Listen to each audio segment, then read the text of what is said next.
Bismillahirrahmanirrahim. Assalamualaikum warahmatullahi wabarakatuh. Syukur alhamdulillah kita bisa berjumpa lagi di channel ini. Sholawat dan salam selalu dan tetap tercurahkan kepada junjungan kita Nabi besar Muhammad sallallahu alaihi wasallam. Allahumma sholli ala sayyidina Muhammad wa ala ali sayyidina Muhammad. Harapan dan doa saya semoga saudaraku semuanya selalu diberikan kesehatan, dilapangkan rezekinya, diampuni dosa-dosanya, dan dipanjangkan umurnya. Amin ya rabbal alamin. Sahabat beriman yang dirahmati Allah, setiap orang memiliki garis takdirnya masing-masing, baik itu rezeki, jodoh maupun kematian. Memang tak bisa dipungkiri bahwa semua itu sudah diatur oleh Yang Maha Kuasa, Allah Subhanahu wa Ta'ala. Mungkin kita pernah melihat bahwasanya meski sebagian besar orang melakukan kerja keras agar mendapatkan rezeki atau kekayaan yang berlimpah, namun pada kenyataannya masih banyak yang belum mampu mendapatkan layaknya yang diinginkan. Sementara di sisi lain ada beberapa golongan yang justru dikejar rezeki dari manapun asalnya, atau kita menyebutnya sebagai orang yang dijamin rezekinya oleh Allah Subhanahu wa Ta'ala. Sebagaimana yang dijelaskan dalam Quran surah At-Talaq ayat 3, Allah Subhanahu wa Ta'ala telah berfirman, dan memberinya rezeki dari arah yang tiada disangka-sangkanya. Dan barang siapa yang bertawakal kepada Allah, niscaya Allah akan mencukupkan keperluannya. Sesungguhnya Allah melaksanakan urusan yang dikehendakinya. Sesungguhnya Allah telah mengadakan ketentuan bagi tiap-tiap sesuatu. Dari ayat tersebut sudah dijelaskan bahwa barang siapa yang bertawakal kepada Allah, niscaya Allah akan memberi jalan keluar dan rezeki dari segala arah yang tak pernah kita sangka-sangka datangnya. Lalu siapa dan apa cirinya orang yang selalu dikejar-kejar rezeki tersebut? Yang pertama adalah orang yang suka bersedekah. Seperti yang kita tahu, bersedekah merupakan hal yang sangat terpuji, karena dengan memberikan sedikit harta dari penghasilan kita, secara tidak langsung kita telah membantu banyak orang, dan doa orang yang teraniaya sangatlah mustajab di hadapan Allah Subhanahu wa Ta'ala. Mungkin saudaraku semuanya juga sudah mengetahui bahwasanya apabila kita bersedekah dengan ikhlas, maka Allah Subhanahu wa Ta'ala akan mengganti berlipat-lipat, baik di dunia maupun di akhirat kelak. Hal ini sudah dijelaskan dalam Quran surah Al-Baqarah ayat 261. Perumpamaan nafkah yang dikeluarkan oleh orang-orang yang menafkahkan hartanya di jalan Allah adalah serupa dengan sebutir benih yang menumbuhkan 7 bulir. Pada tiap-tiap bulir 100 biji, Allah melipat gandakan ganjaran bagi siapa yang Dia kehendaki. Dan Allah maha luas karunia-Nya lagi maha mengetahui. Sahabat beriman yang dirahmati Allah, bolehkah kita bersedekah dan berharap Allah Subhanahu wa Ta'ala mengganti sedekah yang kita keluarkan dengan kekayaan di dunia? Itu boleh-boleh saja, selama kita mengharapnya hanya kepada Allah Subhanahu wa Ta'ala, dan bukan mengharap supaya ada seseorang yang memberikan kita kekayaan setelah kita bersedekah. Ini yang tidak dianjurkan. Kenapa? Karena kita sudah berharap kepada sesama makhluk ciptaan Allah Subhanahu wa Ta'ala, sedangkan Allah Subhanahu wa Ta'ala sudah memerintahkan untuk tidak menggantungkan diri kepada sesama makhluknya, yang menandakan kita telah menyekutukan Allah dengan sesuatu. Lalu yang kedua, orang yang gemar bersyukur. Sudah tidak dipungkiri lagi bahwasanya apabila kita selalu bersyukur setiap saat, baik ketika mendapatkan rezeki yang berupa harta benda, kesehatan, atau bahkan dalam kondisi diuji dengan sakit pun kita bersyukur.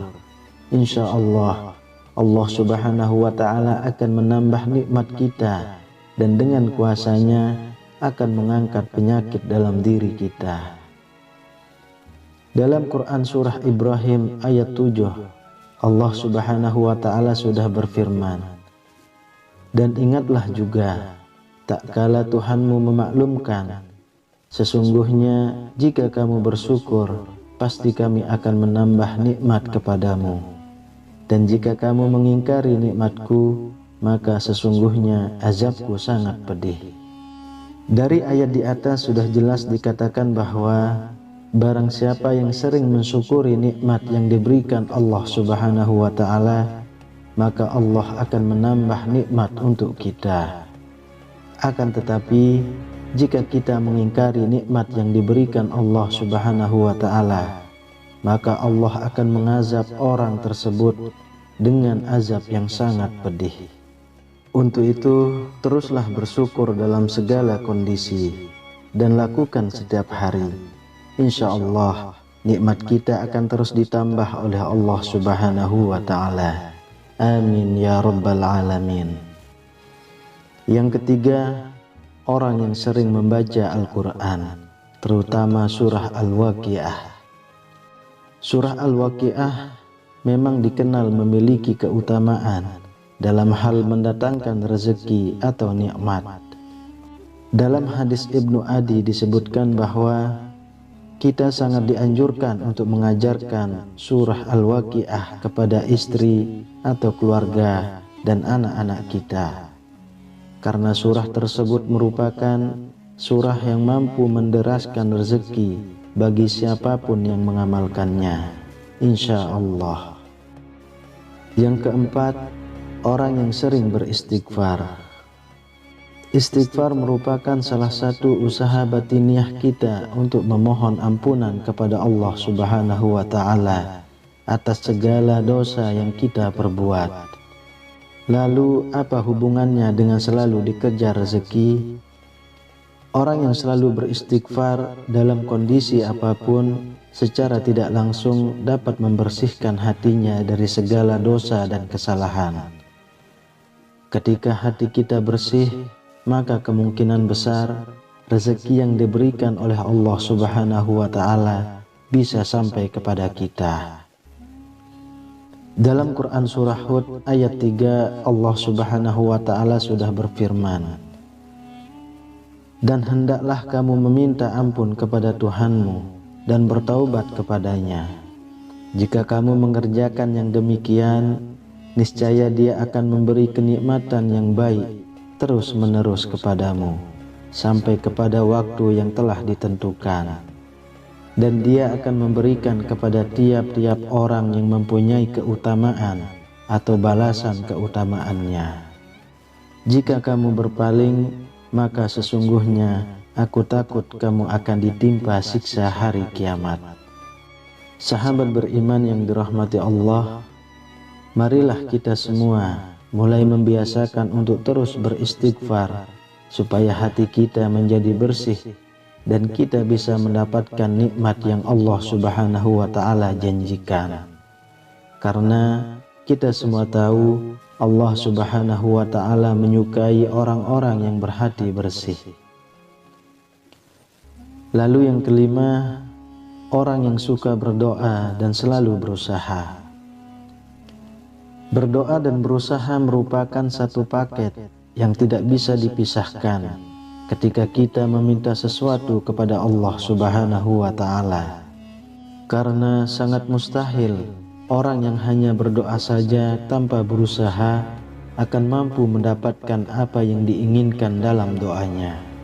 Untuk itu, selain kita berdoa, juga berusaha untuk mendapatkan hasil dari doa yang sudah kita panjatkan kepada Allah Subhanahu wa Ta'ala. Sebagaimana sebuah ungkapan, man jadda wa jadda, yang artinya Barang siapa yang bersungguh-sungguh akan menemukan hasil yang diinginkan.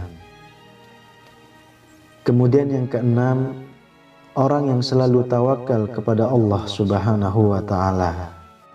Secara harfiah, tawakal adalah berserah diri dan menyandarkan hati hanya kepada Allah Subhanahu wa ta'ala.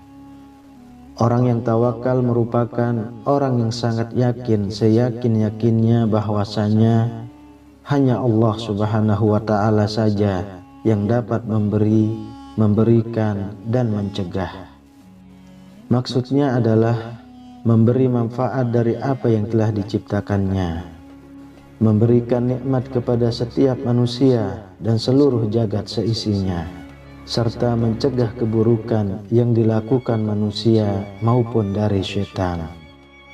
Dari Umar bin Khattab radhiyallahu anhu, Rasulullah shallallahu alaihi wasallam pernah bersabda, "Seandainya kalian sungguh-sungguh bertawakal kepada Allah, sungguh Allah akan memberi kalian rezeki sebagaimana Allah memberi rezeki kepada seekor burung yang pergi dalam keadaan lapar dan kembali dalam keadaan kenyang." Hadis riwayat Ahmad, Tirmizi, Nasa'i, Ibnu Majah, Ibnu Hibban, dan Al-Hakim. Dari hadis tersebut sudah sangat jelas dikatakan bahwa seekor burung saja Allah Subhanahu wa ta'ala sudah menjamin rezekinya. Apalagi kita sebagai manusia yang mau bertawakal hanya kepada Allah Subhanahu wa ta'ala. Insya Allah rezeki tidak akan pernah putus diberikan oleh Allah Subhanahu wa ta'ala kepada kita. Wallahu a'lam bishawab. Demikian yang bisa saya bagikan. Semoga video ini bermanfaat untuk kita semua. Amin ya rabbal alamin. Assalamualaikum warahmatullahi wabarakatuh.